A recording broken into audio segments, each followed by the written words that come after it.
कहा मेरे जल की कहीं व्यवस्था करो, नहीं तो मेरे प्राण चले जाएंगे। नंदी ने कहा माता जी आपसे भोलेनाथ ने वही बता दिया था कैलाश पर्वत पर कि जल वहाँ नहीं मिलेगा।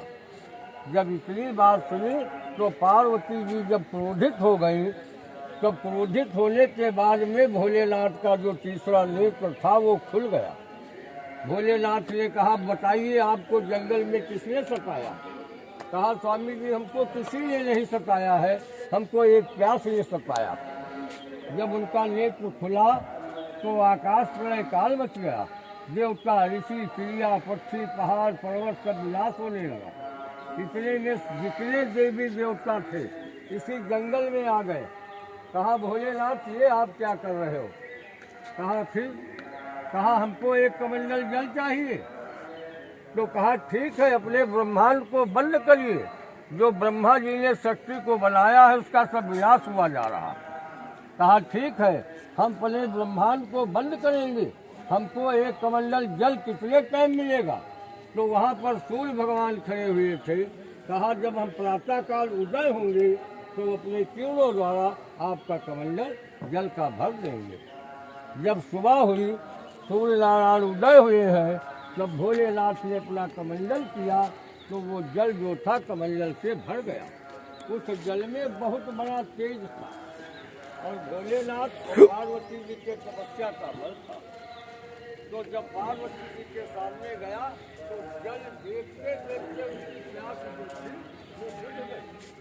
जब तो भोलेनाथ ने कहा इस जल को फेंकना मत। कहा फिर स्वामी जी क्या किया जाएगा। कहा इस जल से स्नान किया जाएगा और स्नान करने के बाद में इसी जल से हम कुंड बनाएंगे। आगे कलिकाल आने में बहुत से पाप होंगे देवी देवताओं मनुष्यों से, तो इसी जल से वो पाप नष्ट होंगे। ये जल सूर्य भगवान का दिया हुआ है, ये पृथ्वी भी नहीं सोचेगी। तो जब उन्होंने स्नान किया, स्नान करने के बाद में जल वो इधर उधर फैल गया तो वो सूखा नहीं, वो आकर के एक जगह गड्ढे में इकट्ठा हो गया और जल बढ़ने लगा। तो पार्वती जी ने कहा स्वामी जी ये क्या है। हम कैलाश पर्वत पर स्नान करते थे तो जल वो सूख जाता था, ये तो आकर के इकट्ठा होकर वो जल बढ़ने लगा। कहा ठीक है आप पार्वती जी सब कुछ डालते हैं। तो कहा फिर इसका कुछ स्वामी जी नाम रख लीजिए। कहा ठीक है। तो वो थैला किसका रखा वहाँ पे। प्रभाकर क्षेत्र, इसका प्रभाकर क्षेत्र चढ़ता। हाँ द्वापर में इसका ब्रह्म क्षेत्र कैसे पड़ा। ब्रह्मा जी अपने सभा में बैठे हुए थे।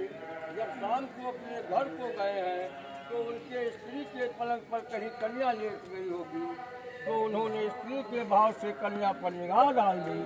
कन्या उठ खड़ी हुई। क्या है पिताजी। ब्रह्मा जी ने कहा ये तो अघोर पाप हो गया, सोने ऐसा शरीर का सब काला पड़ गया। ब्रह्मा जी वहीं से आ करके ऋषि मुनि देवी देवताओं को इकट्ठा किया कि ऐसी ऐसी हमसे बात हो गई, हमको पाप लग गया। तो कहा ठीक है आप तीर्थ यात्रा करिए, जहाँ से ये आपका सोने ऐसा शरीर निकल आवे, यानी हम इस पाप से मुक्त हो गए। सब तीर्थ हो आए हैं लेकिन उस पाप से मुक्त नहीं हुए। देवी देवताओं ने कहा आप सूखे पीपल के पेड़ में उल्टा उल्टा हिलक करके नीचे से धुआं सुलगा करके अपने प्राणों को छोड़ दें, तब इस पाप से मुक्त होंगे। इतने में नारद आ गए हैं उनके पुत्र। कहा ऐसा नहीं, इसका हम उपाय बताएंगे। कहा फिर बताइए। कहा कि इनको भोलेनाथ के पास भेजिए, वो इनको बताएंगे भी। जब ब्रह्मा जी भोलेनाथ के पास पहुँचे तो भोलेनाथ को इतनी गुस्सा लगी है तो उन्होंने त्रिशूल चला के मारा, तो एक सर ब्रह्मा जी का कटकर के पुष्करनाथ में गिरा जाकर। वही मंदिर पाओगे और कहीं मंदिर नहीं पाओगे ब्रह्मा जी का। तो कहा ठीक है ब्रह्मा जी आपको हम दंड दे चुका हूँ, लेकिन आप जाइए तपोनारायण, हम सूर्य भगवान से जल लिया है, उसका नाम रखा है प्रभाकर क्षेत्र, उसमें आप स्नान करिए जाके। जब आकाशवाणी हो तब आप वहाँ से आएंगे। ब्रह्मा जी आए हैं यहाँ पर, आ करके इसी में स्नान किया प्रभाकर क्षेत्र में, तो उनका सोने ऐसा शरीर निकल आया। आकाशवाणी हुई, हे ब्रह्मा, आज आप इस पाप से मुक्त हो गए। उन्होंने क्या नाम रखा इसका? ब्रह्म क्षेत्र। तो ब्रह्म क्षेत्र चलता रहा। त्रेता में आप सब लोग जानते हैं, राजा रामचंद्र जी ने रावण को मारा। मारने के बाद में 14 वर्ष बाद अपने अयोध्या को गए हैं। अयोध्या में जब गए हैं तो 7 दिन उनको रावण सपने में सोने नहीं दिया। जब सोने नहीं दिया तो 8वें दिन वो अपने गुरु के पास गए। कहने लगे, ये क्या बात है, आज हम 7 दिन से आए, हमको रावण सोने नहीं देता। कहता, उठो राम, हमसे युद्ध करो, मैं अभी मना नहीं। गुरु ने कहा कि ठीक है, आप राम पुरुषोत्तम है, क्षत्रिय है, वो ब्राह्मण था, 64 युग उसने राज्य किया, आपको ब्रह्म हत्या लग गई है। जिस हाथ से आपने बाण मारा है उस हाथ में काला निशान बन गया है और बाल जमे हुए हैं। भगवान राम ने देखा वाकई में। कहा, फिर गुरुजी इसका उपाय बताओ। तो कहा, ठीक है, नैमिष मंडल में सब देवी देवताओं का पाप दूर हुआ, आप वहाँ जाइए। तो वो फाल्गुन के महीने में आए हैं, अमावस्या बाद तीज के रोज यहाँ हत्याहरण में, वही ब्रह्म कुंड में। तो स्नान किया और गौदान किया। वो दाग बाल जो थे गौ के पूछी में चले गए। कहने लगे, हे भाई लक्ष्मण, आज से नाम इसका है पाप मोक्ष हत्याहरण।